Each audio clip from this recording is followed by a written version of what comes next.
Oh look, you've caught me doing something irresponsible. In my defense, who can resist being suckered in by the prospect of being an idiot? It's one of those wonderful things in life that never seems to dull with age. Of course, as people who play video games, there are always plenty of opportunities for being a little mischievous or a little silly. Some are big red buttons marked "Do Not Press," but others might not be so obvious. And I'm going to talk about a few of these right now. So here are 7 stupid things no gamer can resist.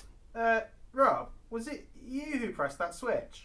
Nope. As we've already seen, the first stupid thing no gamer can resist is almost an act of resistance itself. Not doing what you're told, or doing what you're told not to do. In real life, when there is a very clear instruction that you know, if ignored, will cause anything from minor frustration to outright pandemonium, you of course follow the instruction. Unless you're in a video game where the phrase "don't do that" somehow magically morphs in our minds into absolutely do that and see if you can get away with it. I dare you. So you ignore the instructions and do the exact opposite of the thing you're supposed to do, whether that's the innocuous disobedience of annoying the narrator in the Stanley Parable, or as outright idiotic as holding onto a grenade for longer than is safe. Oh look, you died. How unexpected. But sometimes there are those instructions that you simply can't follow as a matter of principle. The rules are so extreme and Orwellian that to follow them is to give up your gaming free will.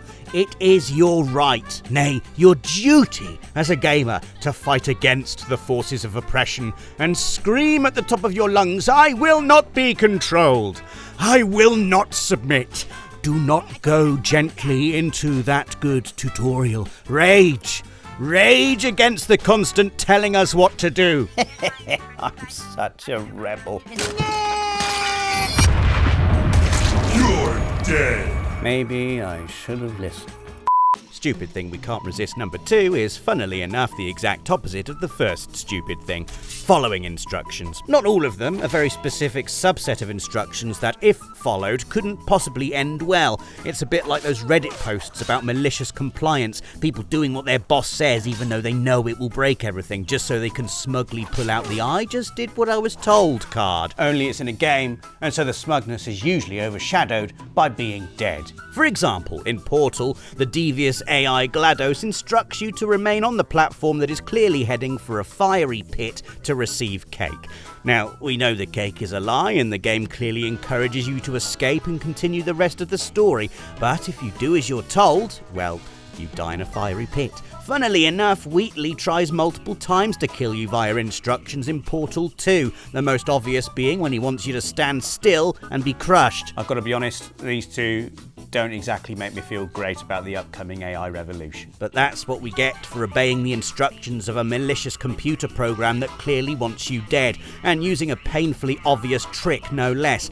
See also those messages in Soulsborne games that will be by the edge of a cliff and say things like, "Try jumping for treasure," or, I don't know, "Walk into this pit of spikes for a great reward." You know you're going to die, but something inside simply cannot resist. If you fall for these kinds of things, then maybe nature wants you gone, having deemed your survival instinct to be on par with that of a salmon. A really stupid salmon that swims into a barrel that's full of honey, that's next to a bear cave, that has all of these... Yes, we get it!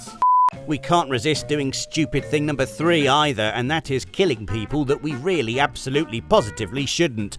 And I'm not talking about some kind of moral issue where we're wondering who should be allowed to live and who shouldn't. I know exactly where I stand on that. Good riddance. No, I'm talking about characters the game doesn't want us to kill because it will upend their carefully crafted narrative. Of course, our reasonable brains know that ally NPCs or potential quest givers are not to be trifled with. For that exact reason, the game will get angry at you. But there's always that little goblin on our gamer shoulder, isn't there? Whispering into one ear and scraping their finger through the other and tickling your brain.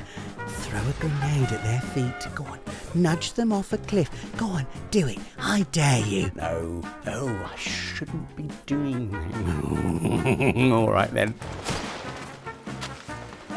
It wasn't me. it was the goblin. Maybe it's an excuse that won't hold up in court, but we're all on the same page here, aren't we? We understand that despite Atomfall's beautifully cooked narrative buffet, it can be just as much fun to dispense poorly reasoned justice by way of a cricket bat to the virtual skull. Oberon must die, but so must everyone else. If you aren't killing people you shouldn't, then you're probably doing the fourth thing on this list, which is fighting things that are way too strong, which starts out the same way, but ends with you having your internal organs turned into a smoothie. For example, you see an enemy in The Witcher 3. There is a skull next to their health bar, which is the game's way of saying, I wouldn't do that if I were you. But as we've learned, taking the hint isn't exactly our specialty.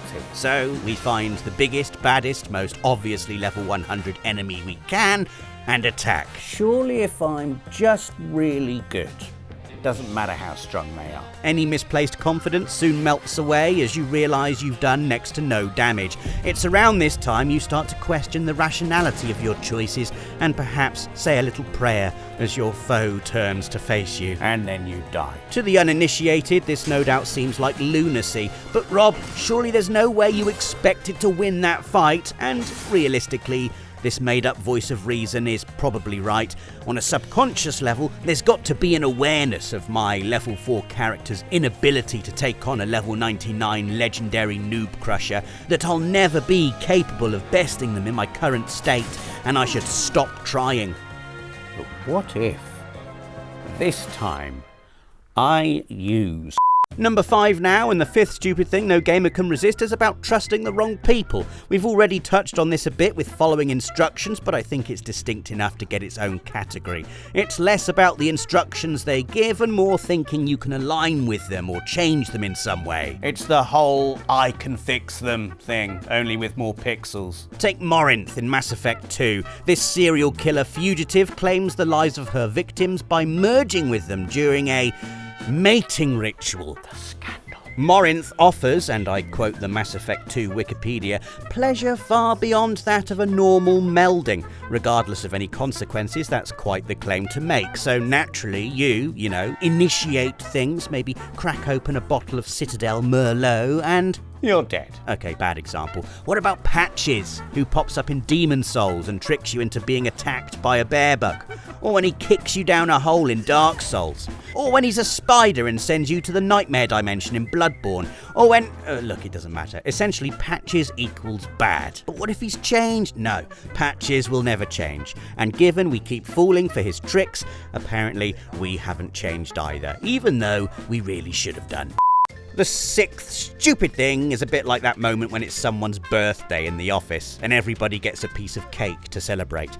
So when your colleague comes up to you to talk about something boring and you start zoning out, you absent-mindedly think to yourself, I could smush this cake in their face. But you don't, because it would be rude and unprofessional, and you really want to eat the cake. Well, imagine if, in a game, when you're given the opportunity to do something really stupid without being prompted, rather than stop yourself, you just go for it. Try to swim even though you can't. Throw yourself into the blades of a helicopter. Jump off a tower into a bale of hay because it feels like it's Assassin's Creed even though it's actually Far Cry and you'll definitely take full damage. Basically, whenever you go, I wonder what would happen if I did insert stupid thing here, and nearly every single time it's exactly what you expect to happen. But nevertheless, these are important discoveries, so let me present to you my findings.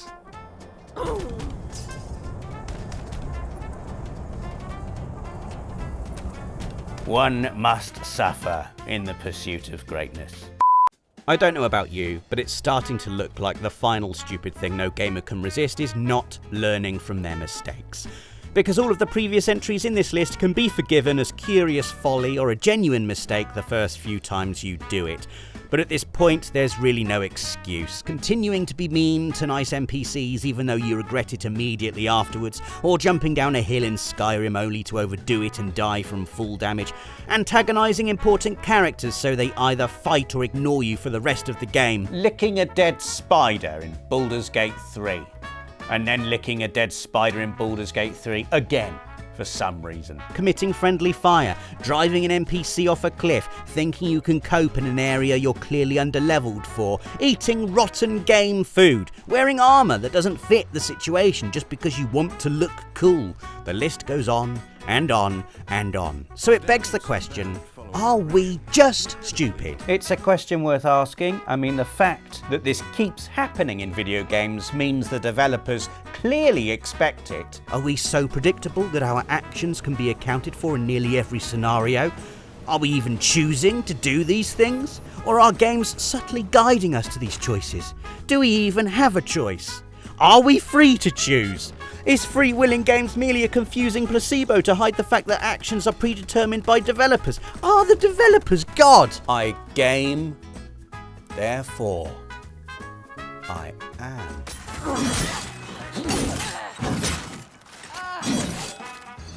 I die, therefore I am noob.